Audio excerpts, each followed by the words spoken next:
Tragic story from over the weekend where a father and his 10-year-old daughter drowned off the coast of Pass-a-Grille Beach. The Pinellas County Sheriff's Office says they were caught in a strong rip current and pulled out to sea.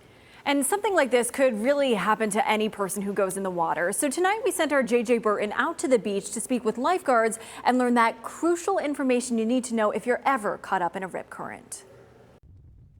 It's one of the water's most deadly threats, rip currents. Dangerous, you know, you can find yourself in trouble. Conrad Choco is a water safety supervisor for Clearwater Beach. He says to the untrained eye, you won't even see it coming until you're in it. And the authorities believe that's what happened in Pass-a-Grille Sunday afternoon. A father and his daughters were out there swimming when they got caught in a rip current. And the father and the 10-year-old daughter both drowned. Rip current drownings are becoming more and more common according to the National Weather Service.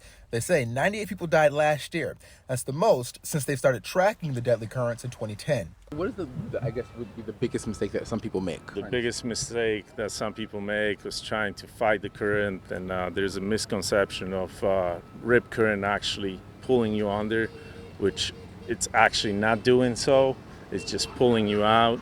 So you should never swim straight to the shore against the current or fight the current. Even the best swimmers, you know, won't be able to make that. This sign and other signs like it are posted throughout Clearwater Beach and other beaches in Pinellas County. There's a picture on there that shows you exactly what you should do if you're caught in a rip current. And there's also a list at the bottom with things you should do or shouldn't do. If you're caught in a rip current, yell for help and wave your arms. And if there's a threat of rip currents, there will be flag warnings as well as alerts sent out to beachgoers. Heed the warnings, obey posted flags and signs, especially here on Clearwater Beach and, you know, anywhere else. JJ Burton, ABC, Action News. All right, thank you, JJ. So let's check back in now here with Chief Meteorologist Dennis Phillips over in the Weather Center. We get these rip currents from time to time, Dennis. So how do these really come to be?